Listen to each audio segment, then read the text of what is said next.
breaking this into 3 basic sections, which is in line with our IJET mantra of prepare, monitor, and respond. I'm going to talk about some things that you can do in advance of your trip to prepare, what to do while you're on travel, monitoring your surroundings, and then what to happen if you do find yourself in a negative event, an attack, and so on. All right, going to jump right into prepare. Here's some basic things that you should do prior to traveling to any moderate to high risk location.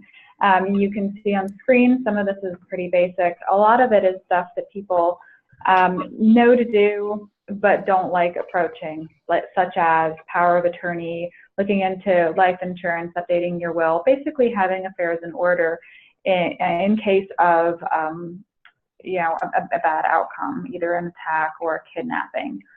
You want to make sure that the people back home are able to help take over your affairs, and that they also have a good idea of what your itinerary is.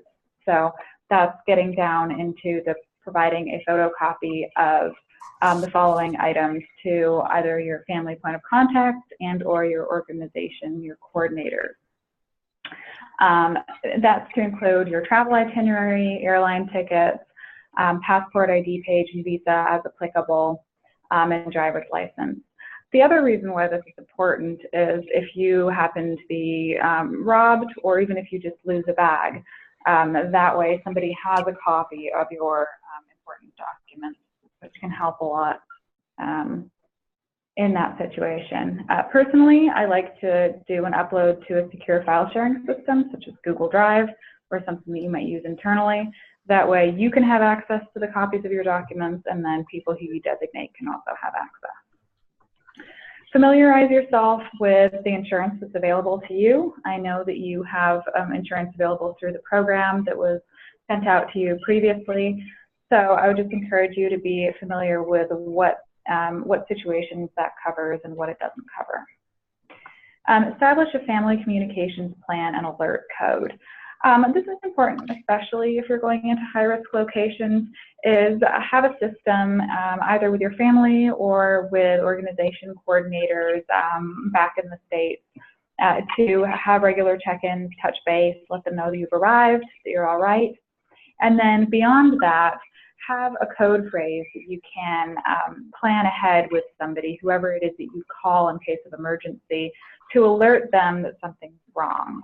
If you were detained, if you have a situation where you can't really talk but want somebody to know that you're in distress, just having a code word or a code phrase that sounds normal, maybe asking how your dog is if you don't have a dog, something like that. That is, like I said, prearranged with your family or emergency point of contact. Moving on to packing and travel prep. This seems very obvious, but it's worth reiterating. Research your destination and be familiar with the threat environment prior to travel. So know where you're going, know what the concerns and the issues are for that location, and then familiarize yourself with local customs and courtesies, which we're going to get into a little bit more later in the presentation.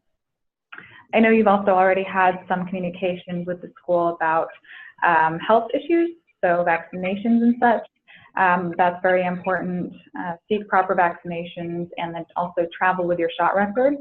There are some countries that have specific entry-exit regulations around vaccines, such as yellow fever vaccinations. Sanitize your wallet and purse. Only take what you need with you. So this is important for a couple of different reasons. One being, if you do lose your wallet or have it stolen, you're only losing the vital stuff, right? So you're not losing all kinds of other things that you're going to have to go back and replace.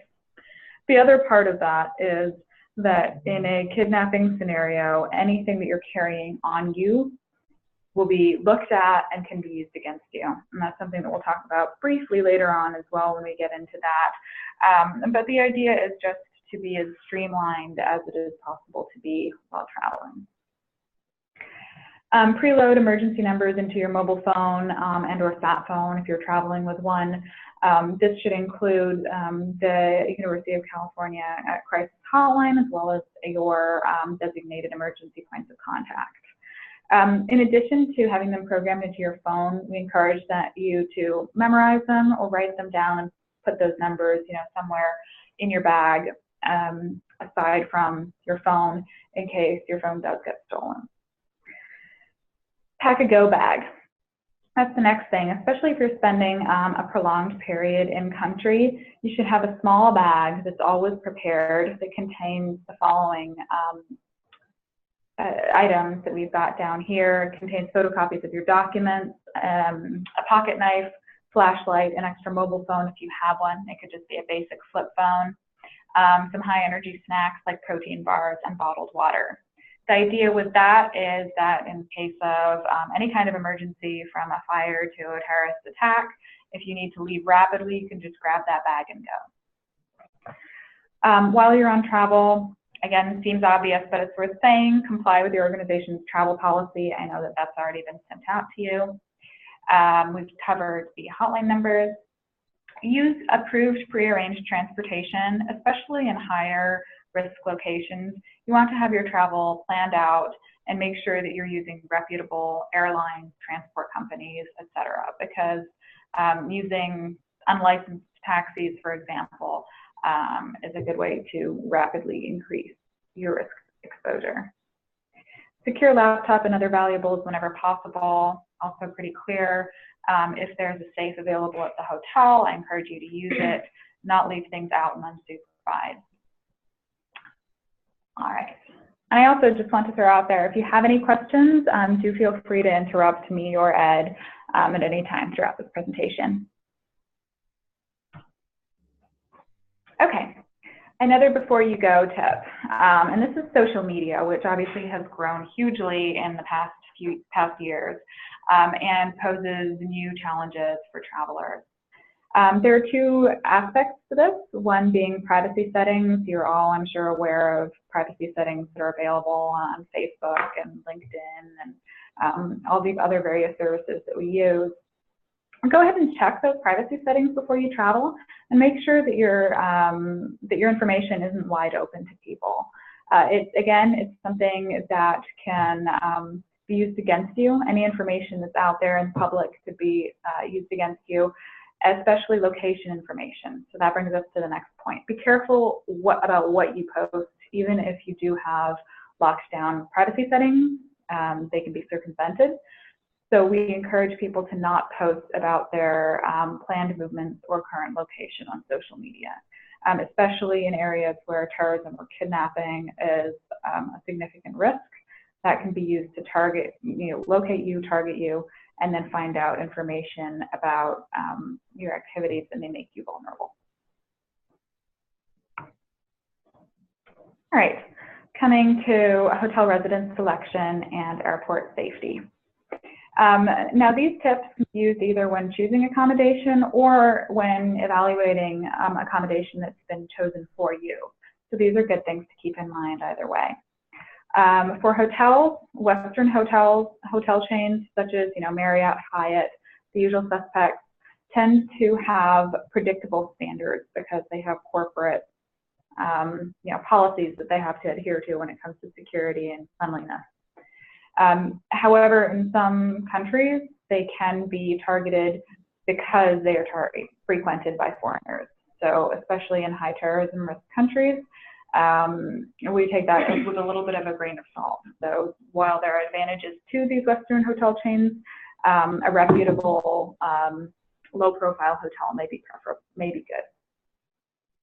In some locations, a well-secured guest house or housing compound is the way to go. And in that case, I would just get as much information from your host as possible around the security procedures and what to expect before going.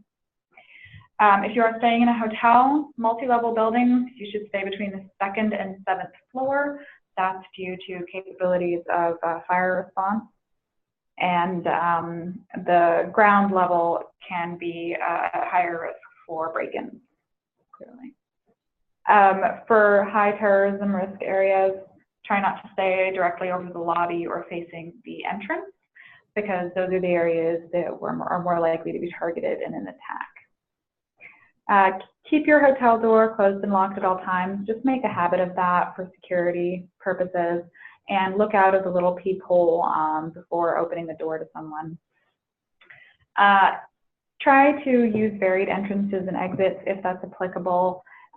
This comes back to not creating a predictable pattern of behavior and movement, which Ed's going to speak to more a little bit later.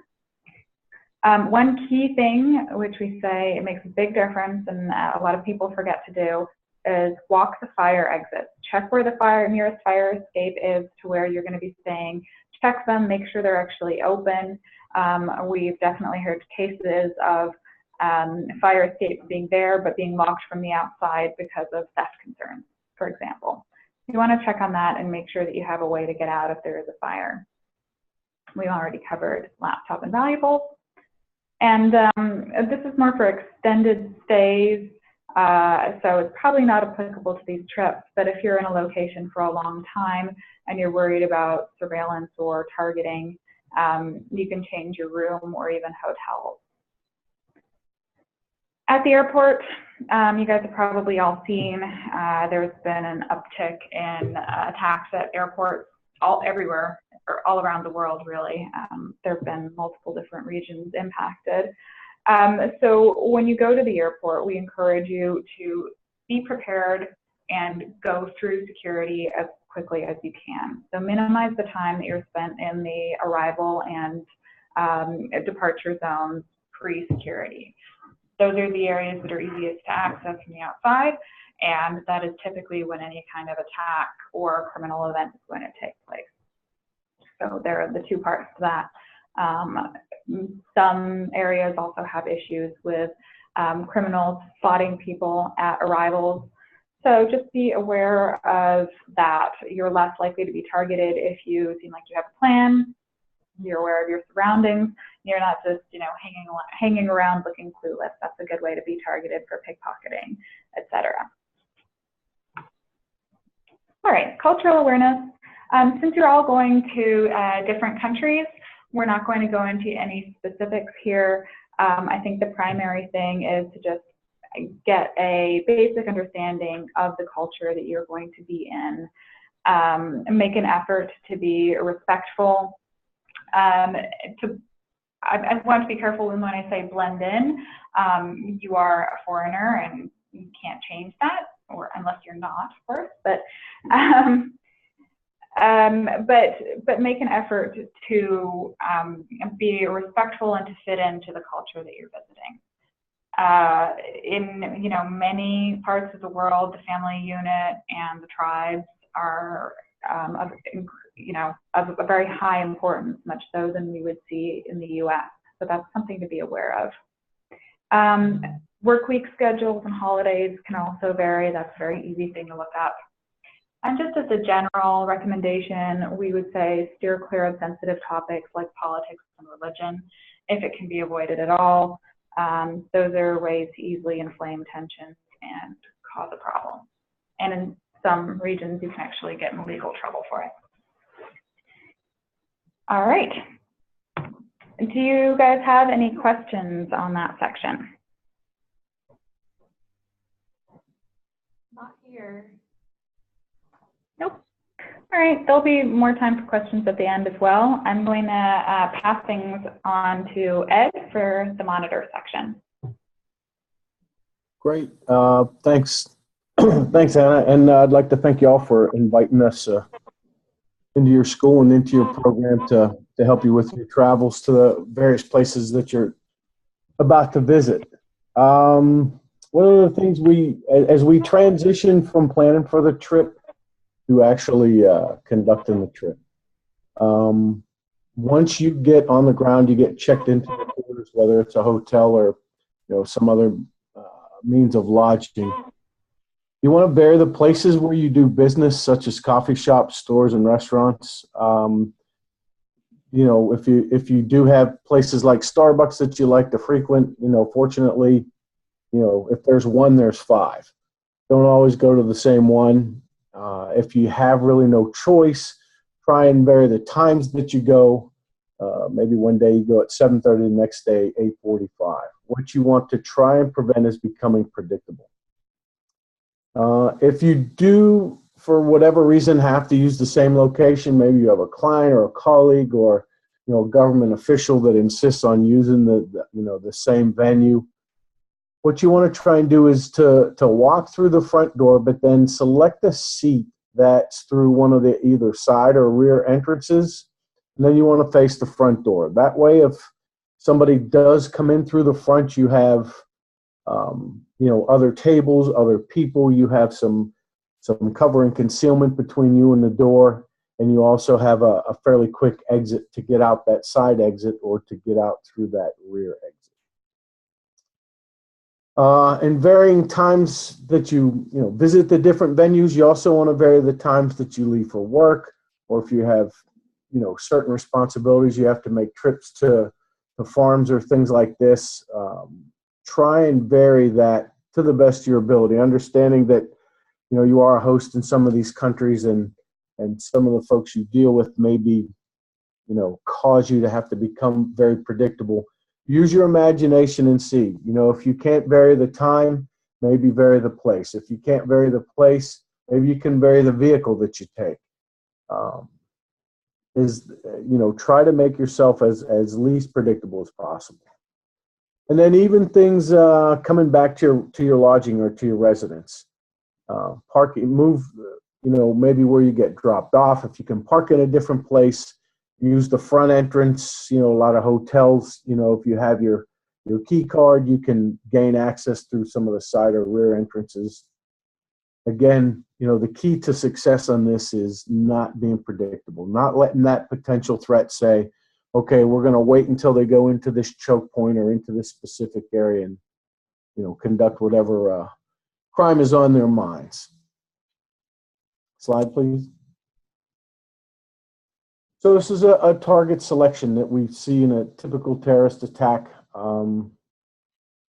It all starts with, target selection, and that's either some type of intentional target selection. Let's say, for instance, you're a PhD that had the formula on how to make fertilizer out of ambient air, and you were the one, and you had that formula in your head.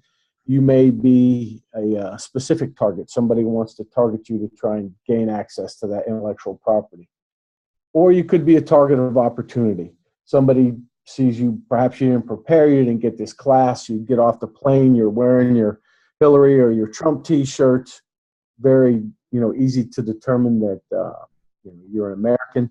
Maybe a person of means is having your, Louis Vuitton purse or, your Rolex watch, things like that. So there's two types of target selections. Regardless of how you get picked, then there's a planning process. Nobody can just, up and commit a crime with any real hope for success. So they're going to plan, where are we going to, execute the, the mugging or the kidnapping or whatever it might be.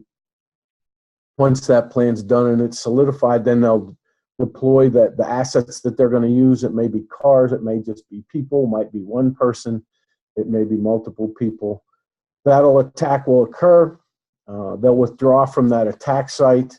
And then, of course, in a terrorist situation, we'll see them exploit that. They can't afford not to be victorious in every attack that they conduct, because they use that for fundraising. They also use it for recruiting. And then the cycle perpetuates and they move along. So why would somebody pick you for surveillance? Really, surveillance is nothing more than somebody picking you out for a specific reason, depending upon the type of crime that they intend to commit. It could just be simple criminal. For instance, in Mexico, we see now a rise in micro kidnappings, to where they may see you wearing nice clothes, carrying a nice handbag. They'll come up, put you in a car, drive you around for a few hours until somebody, family member goes to the ATM and, brings a few $1,000s. Could be an act of terrorism, whether it's political, financial, propaganda. As we see groups, for instance, like, Boko Haram and even ISIS and all of the surrogates that support ISIS across the globe, they're going more and more to kidnapping as a means of sourcing their operations. Foreign intelligence services, there and again, if you have some piece of intellectual property that they think that they need or want, could be a reason for them to select you for surveillance. Then, of course, there's always corporate espionage as well. Pretty much that same type of thing. You may have an algorithm, that's going to, turn your company into the next Google. Who knows what that be? But you have some piece of information that these people want, and they're willing to commit a crime to gain access to it. And so it's not just, the typical Jason Bourne.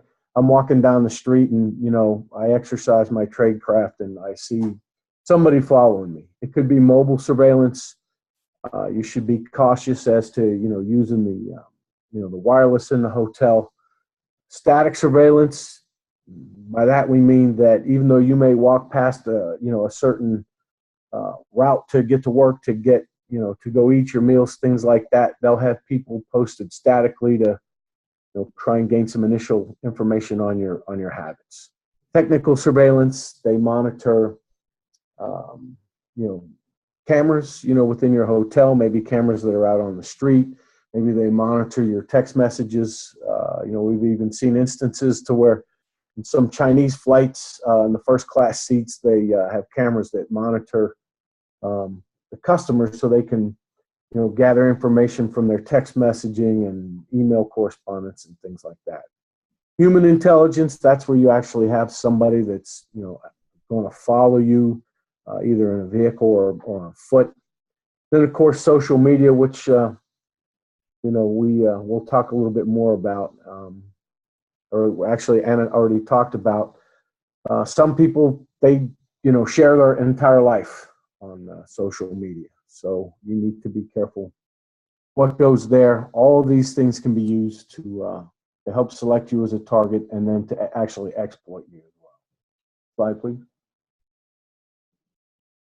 So typically when there's some type of terrorist event, some type of criminal event, the newscaster, the commentator, supposedly some type of security expert says, well, you need to be more diligent. You need to be more aware. You need to do these things without really telling you how.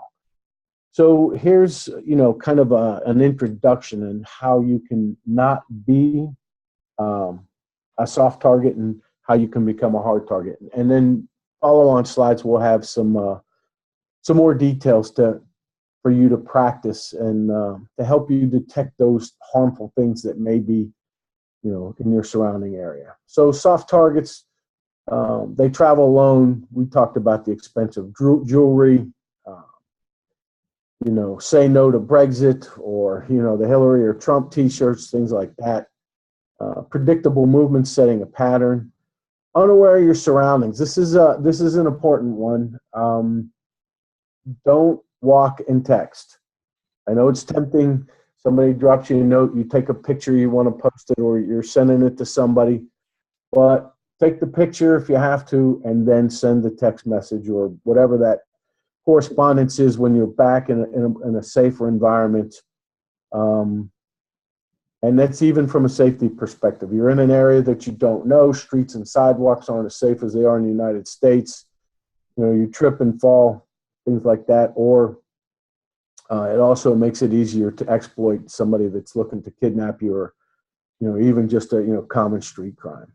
Indecisive and tentative, and then of course if you're easily distracted by your phone or other electronic devices. So hard targets, what do? Well, they research their destination. They know where they're going. They plan ahead. They know the areas to avoid. They travel using the buddy system, at least two of you, if not more. They know how to avoid the hazards. They know which areas of the region to avoid. Don't set a pattern, and then walk with confidence. Walk with your head up.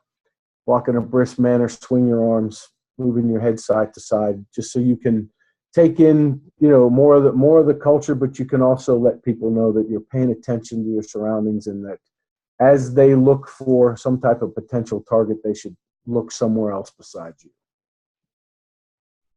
Slide, please. So how can you tell if you're actually being surveilled? When somebody is surveilling you, especially if it's an initial surveillance, you're not probably going to get one of their best efforts. So it's you can pick up on some signs that that kind of let you know somebody is following you. Somebody who pays too much attention to you, you can tell, you can sense and feel when somebody's staring at you. If you see the same person staring at you more than once, that's a good indication. Somebody that's taking notes, looking in your direction, taking notes. Maybe they're taking pictures, things like that. Maybe you see a car that's parked illegally in the same area, the street, on your way to work or on your way to a meal, something like that. A good thing to use is the rule of threes. So if you see that same person 3 times, on your way to the store, 3 times on your way to get coffee, on your way to work, that's a good indicator that they're in the same place as you are for a reason. Vehicles that arrive or depart after you, a vehicle that either stays behind you, stays beside you, or maybe stays in front of you. Now, as the level of effort and that level of surveillance improves, as you become a higher in the ranking for a target, that vehicle that parallels you may be 1 block over. So if you look down the side roads as you're driving in a cab and you see the same car 4, 5, 6 blocks down the road, you may want to change your route and see if this vehicle follows you as well. We can see there are parked vehicles that run red lights or some type of traffic infraction to keep up with you. And then if you walk past that vehicle and there's a lot of trash in there, there's food wrappers, things like that, that's kind of an indication that he's been in there for a while. And the reason for that is he's there to keep an eye on somebody. So if you do feel that you're being followed, either on foot or in a vehicle, the quickest thing to do is to conduct what we call surveillance detection route. And there's hours and hours of training on this with weeks of practice, but really the easiest thing for you to do is to just take 3 right turns or take 3 left turns. And if you see that person make those left turns, and that's a good indication that that person is following you in specific for a specific reason. Okay, so if you actually think you're being followed, some other things to consider. You may need to go to a safe haven.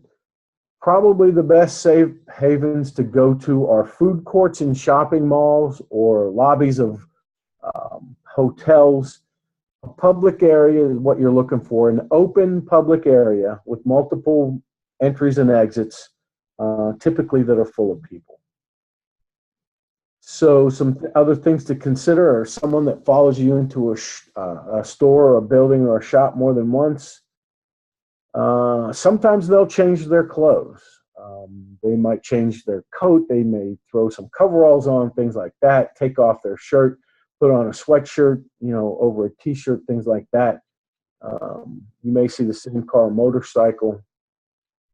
But we have a tool here, the acronym BRASH, and we're going to have some more acronyms we're going to want you to memorize and maybe jot some notes down about this. But the build, the race, the age, and then the S is sex, but I also want you to consider the shoes, because typically when you look at most tradecraft for people that are trained to do surveillance, typically they don't change their shoes, and it's usually a time thing. They may hop into a vehicle, they may hop into a building or something like that, and they'll have time to change their shirt or their outer top cover, but they rarely, if ever, take time to change their shoes.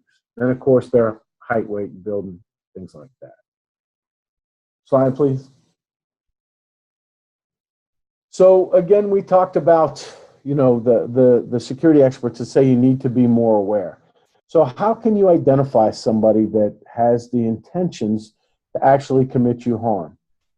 So we'd like for you to remember the acronym FACE. And so FACE stands for focus, attitude and actions, clothing and apparel, or clothing and appearance, and then the environment. So when we say focus, if you look at the top right picture there, you look through a crowd, people will typically focus on the reason that they're in an area. You know, if they're standing in line for a movie, they may be watching, you know, looking forward to see, you know, if the line is moving, or they're talking to their friends, things like that. But if somebody is there to commit a crime, they're going to focus on that as well. If they have some type of, you know, IED under their clothing, they may fidget with that, have their hands in their pockets. You know, if they have a weapon or a knife or things like that, they'll be fidgeting with that, whether it's under a coat or, you know, under a shirt or in a pocket.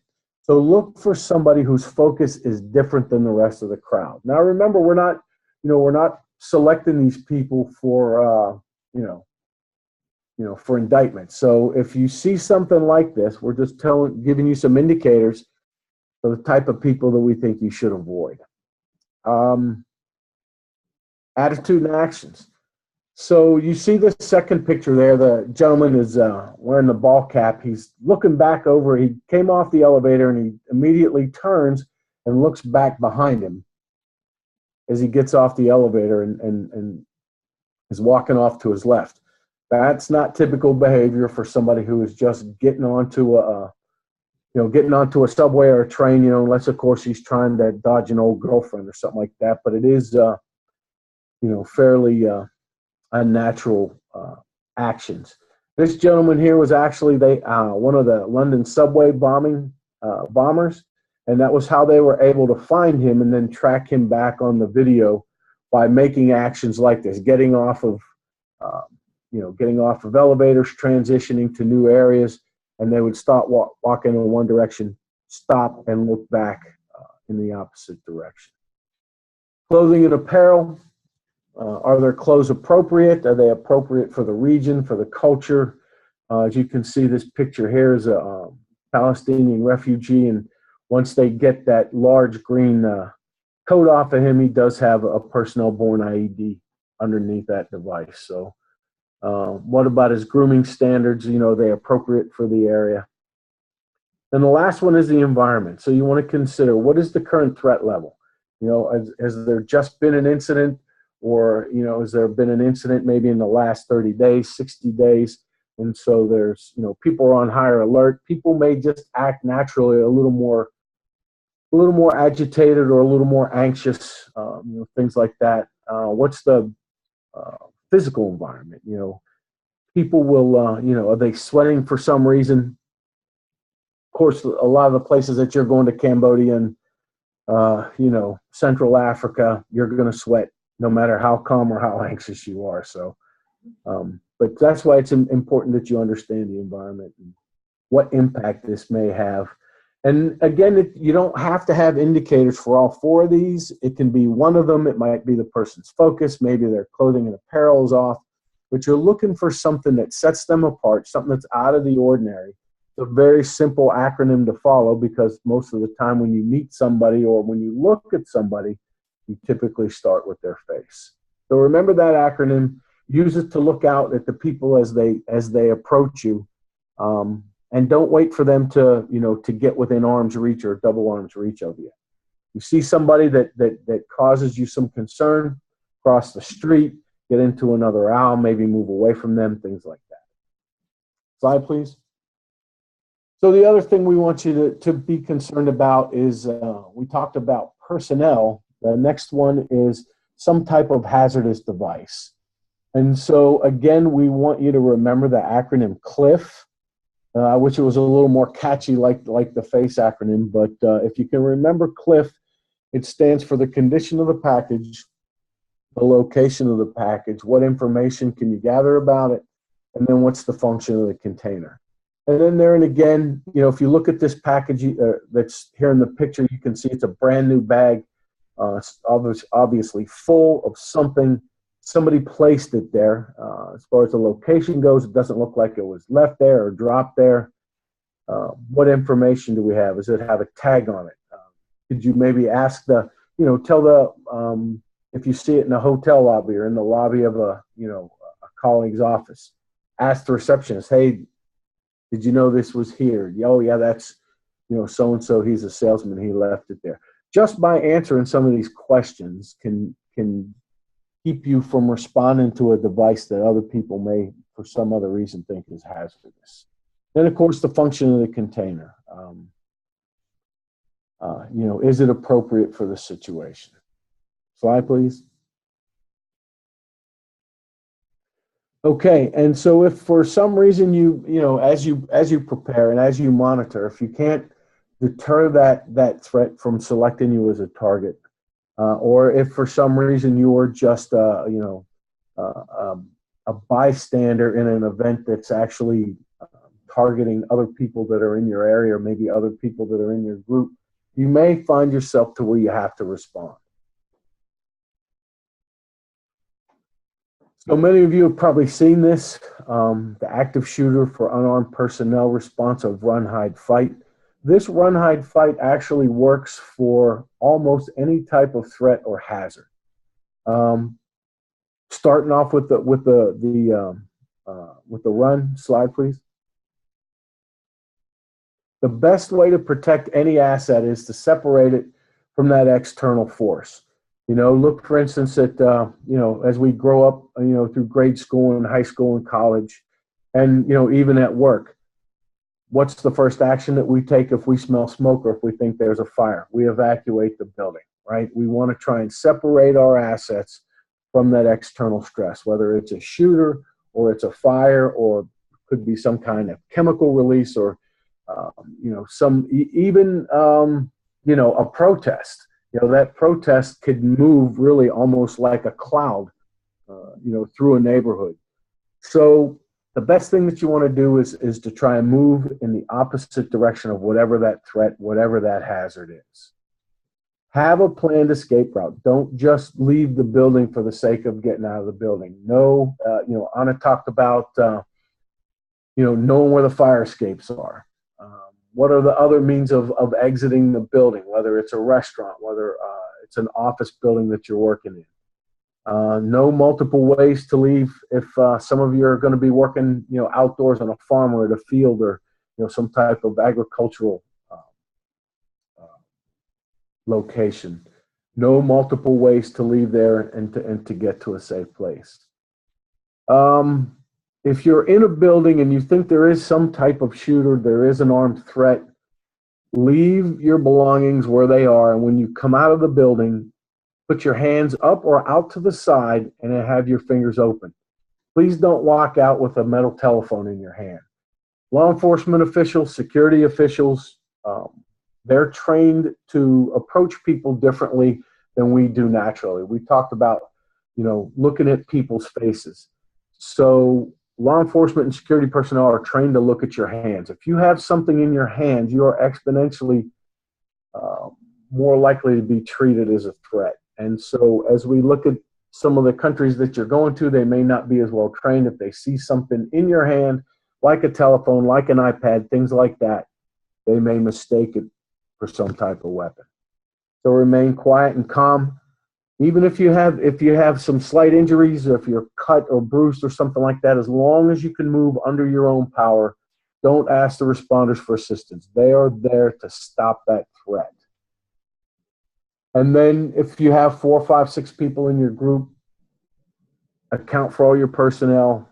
People that aren't there, call them, text them, try and find out where they are and what their current situation is. Slide, please.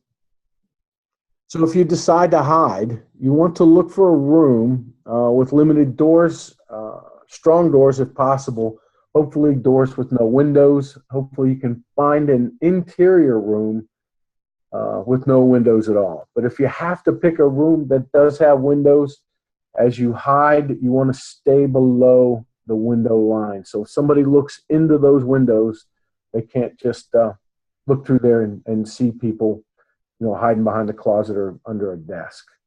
Build some type of barricade to try and block the door. You can see from that lower picture, there are a lot of really ingenious ways that people are coming up with to oftentimes use the door hardware to prevent some type of threat from gaining access to your room. Here we see, somebody using a simple extension cord. Then remain in place until somebody positively identifies himself as a law enforcement official. You might say, hey, it's me, the police officer. Ask him if he can show his badge under the door. Maybe he can get a phone call from, if you're in a hotel or something like that, get a phone call from the hotel lobby. But do your best to make sure that it's not actually the threat posing as some type of first responder. Slide, please. And hopefully it doesn't come to this, but if you do, you may, if that threat does enter the room that you're hiding in, you may have to fight. So you have to get mad. This is not a passive activity. You have to get mad when that threat comes through the door. You want two groups of people. One group of people are throwing small, heavy objects at the shooter. And there's a lot of videos out there that show people throwing like T-shirts or magazines or things like that. We have some clients that give different awards for everything from sales to you name it, quality awards, and oftentimes they're about baseball size and they're acrylic. I call them their active shooter award. So you're looking for something heavy, something that if you do hit that threat with it, it's going to, hopefully drive him back out of the room. At a minimum, you want to distract his attention from taking aimed fire at people in there. The other group of people are ambush the shooter. They have some type of shield. Typically, I recommend people pick up a chair by the seat, point the legs of the chair out at that shooter, and once he's distracted, run at him, knock him down with that chair, pin him to the floor, and separate him from the weapon. Don't try and unload the weapon. Don't try and use it to, cover him or hold him. Sit on him, put him on his face or on his stomach. Sit on him, stand on him, whatever you have to do until law enforcement or security officials arrive. Slide, please. The next thing is, as you move, about the city, this kind of, it seems like it would be common sense, but oftentimes security events, it's like the car wreck. Why is a car wreck in the other lane slow traffic in your lane? Because of that, that car wreck effect. It's a terrible thing, but I can't help but, but I can't look away. People are sometimes drawn to these events or potential events like moth. Well, I just want to get a little closer and see maybe someone needs help for whatever reason, but you don't want to go there. Oftentimes in a more sophisticated attack, we'll see a shooting, maybe a small explosion, followed by a much larger, more complicated explosion or attack. Once people are massed, once first responders start to come to the area, you want to move as quickly as possible to evade that area. Go to a safe haven or some type of secured area. Again, your safe haven, an area that's, has a lot of people in it, someplace out in the public, possibly a police station, although, there is a chance that oftentimes places like that become targets as well. So civil unrest. If you're walking through a town or walking through an area, you could turn the corner and find out that you're in the middle of some type of protest.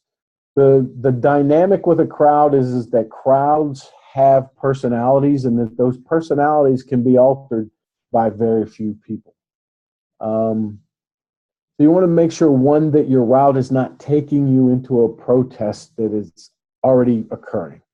You don't want to say, oh, well, we'll just, drive up to it, and if we see it, we'll go around it. You never know. Like we said, protests and crowds can move like a chemical plume or like a tornado or a hurricane. They're mobile, and you may think that they're in one place, and the next thing you know, you're in the middle of it. If you do get caught in a protest, if for some reason you're like, holy cow, here we are right in the middle of this crowd, you want to try and detach yourself from that group as soon as possible without drawing undue attention. So you don't want to, run screaming out of the middle of the crowd saying, you people are crazy, what's wrong with you? So a technique you could use is to mimic the crowd action. So if they have some chant that they're doing, shaking their hands in a certain way, maybe you could mimic that with a little less, vigor than everybody else. And then you want to pick one side or the other of the crowd, or maybe just move towards the rear of the crowd. You know, as the crowd takes 2 or 3 steps, you take one. And then when you get to the rear or you get to one of those sides, you want to look for a side street, maybe a public venue, you know, some place to where you can move quickly away from the crowd, separate yourself, and then get out of sight, get out of the attention of the crowd. Exit that area, you know, as soon as you can. Slide, please. The next slide, talk about hostage survival. So the first thing we want to look at on the left there are the 3 C's. Stay calm, stay connected, okay? And capitalize on any information or on any situation that may work to your advantage. So don't panic. Don't make it worse for you, you know, than it needs to be. There's some, you know, like for instance, some people may become ventilated. They can't control themselves. It's going to put you at a disadvantage. You know, we have some breathing techniques that we teach folks to where you inhale for 4 seconds, hold your breath for 4 seconds, and then exhale for 4 seconds. That'll slow your heart rate. It'll get you better oxygen control, and it'll help you panic. It'll help break the tunnel vision that you'll have, and it'll allow you to use all of your senses, your sight. It'll enable you to speak clearly and hear things as well. Try and de-escalate confrontations, and then pay attention to your surroundings. Probably one of the best skills that you can have in that environment is just knowing how to read the sun, and based upon the position of the sun and the time of day, what direction am I traveling? If it's 5 o'clock in the afternoon and the shadows are pointing to my left, the sun always sets in the west, so there's a good chance that I'm traveling south in that situation. That'll help you have a general idea of, hey, we got picked up here, the shadows pointed in this direction, for so long, and that way, if you can get a message out, it'll help folks better determine your location. Don't talk politics. Don't confront them, about the certain things, that they may say or do. And then encourage them to negotiate and then be escape-minded. Again, they may not be, the highest quality, best trained terrorists in the world. So if somebody kidnaps you, they may leave you alone. They may not bind you very well, things like that. Try and develop a plan for that. And, if the situation arises, when you feel confident in your ability, go ahead and attempt that escape. Other things to consider: proof of life, videos and pictures, positive, provide info to the outside world. Negotiation: while you're an American, your family has to have money. Propaganda efforts, things like that. One of the things that's important is to try and maintain your dignity and allow others to maintain and help others to maintain their dignity as well. And then just keep in mind, when you really have to focus, your attention is during the initial capture, and then if a release is negotiated. Those are the 2 most dangerous times when people are most likely to become injured or killed. Slide, please. So if nobody has any questions on my section of, I'd like to turn the summary back over to Anna. Thanks, Ed. That was great. We covered a lot of topics at a very high level. Many of those individual slides can be turned into multi-day courses on that topic, such as hostage survival. But we wanted to give you guys a quick high-level overview so that you can better prepare yourself. Obviously, we're talking about all of the negative what-ifs. We're not trying to tell you to be paranoid, it's just trying to get you to be prepared. This is a quick overview of what we just talked about: managing your social media, preparing in advance, packing smart, and having some cultural awareness prior to travel. We talked about surveillance, people potentially targeting you for criminal or terrorist acts, how to detect and protect yourself against those kind of acts. And then we spoke a little bit about the various acronyms to remember: FACE, CLIF, and BRASH. In response, run, hide, fight is a good thing to remember in any situation. As Ed said, it's applicable to many different hazardous situations, be it natural disaster or an attack. We talked about what to do if you get stuck in a protest or in a crowd that can turn violent. I will emphasize on that, even if you think it's a peaceful protest, it's for a good cause, whatever else, these things can very quickly turn violent. The mood can shift, or in many countries, law enforcement will break up those kinds of protests with violence and even arrest people who are caught up in it, whether or not you were personally involved. So just avoid them as a matter of principle.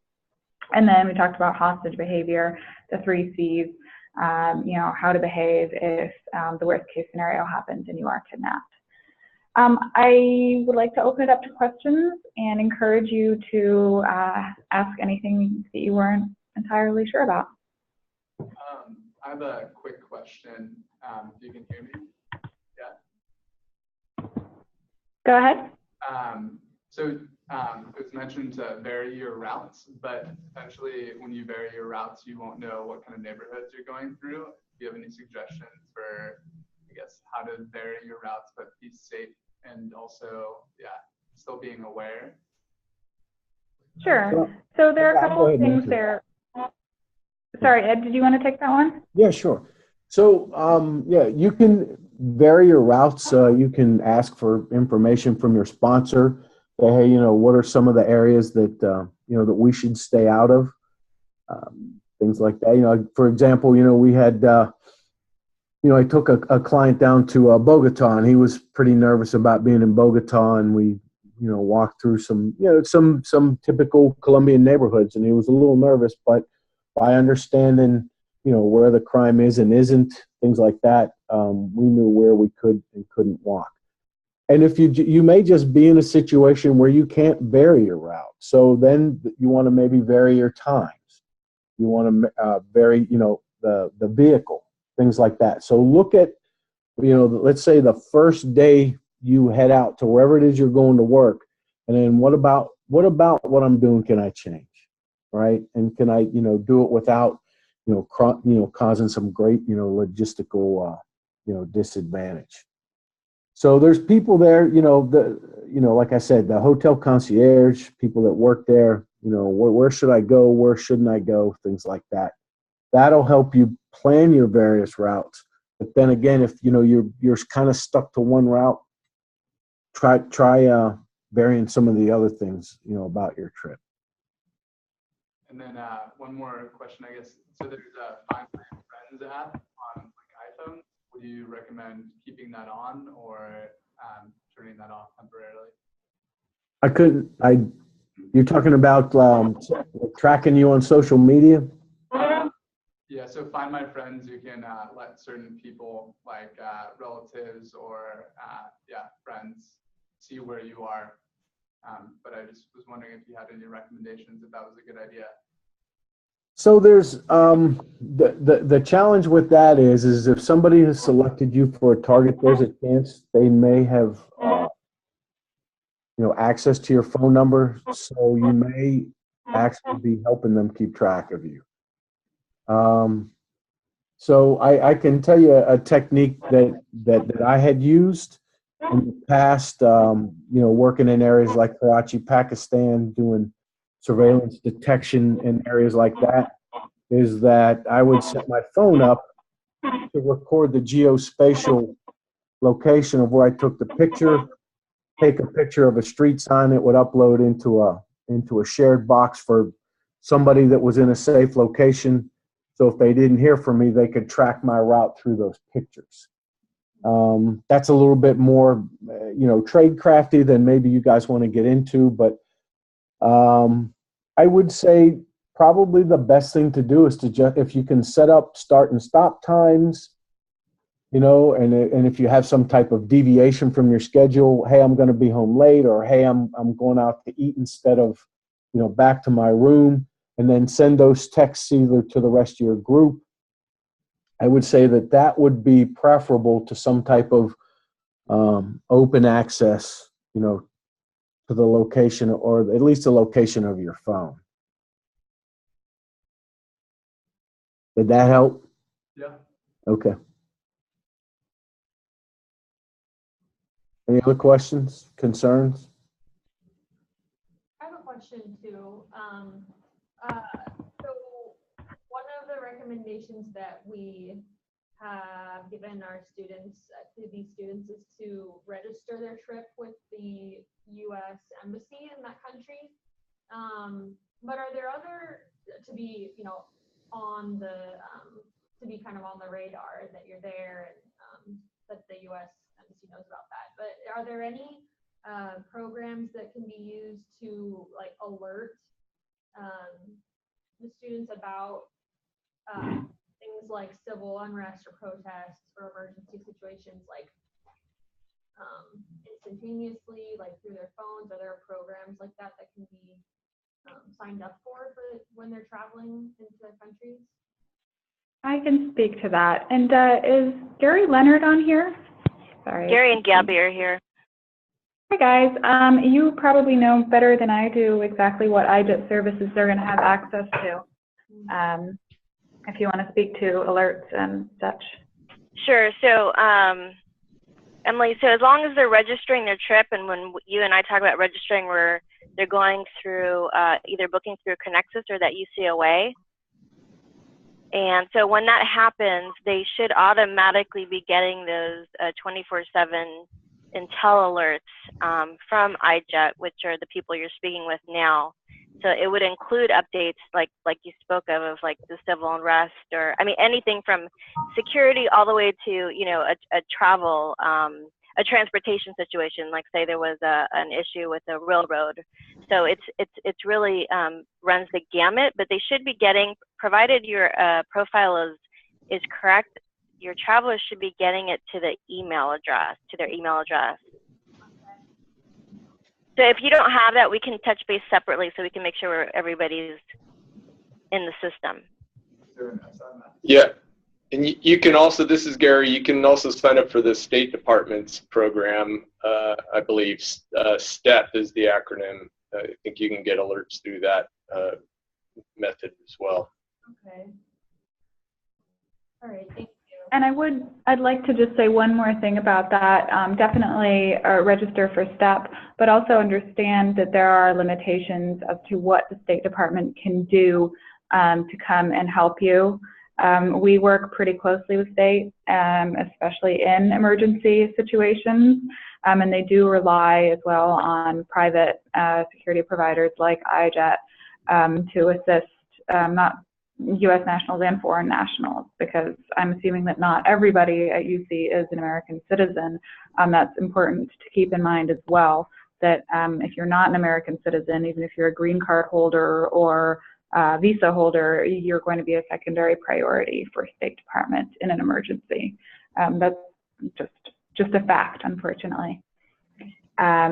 So yeah, just I guess be aware of the limitations. They're not going to send in the Marines, so to speak, if somebody gets into trouble. Still valuable to do though. Any other questions from the other students on the call?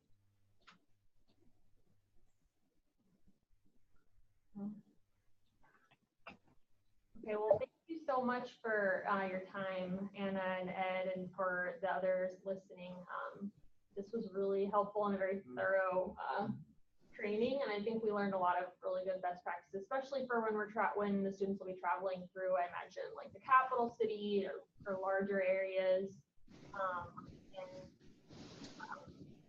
maybe also highlight the importance of communicating with your organization that you'll be partnering with, and maybe some key questions came out of this presentation in terms of other information that you can ask them about so that you're prepared. So if nobody has any other questions, we can wrap up. Thank you.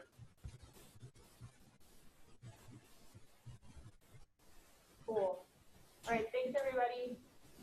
Thank you. All right. Thank you. Thank you. Thank you. Thank you.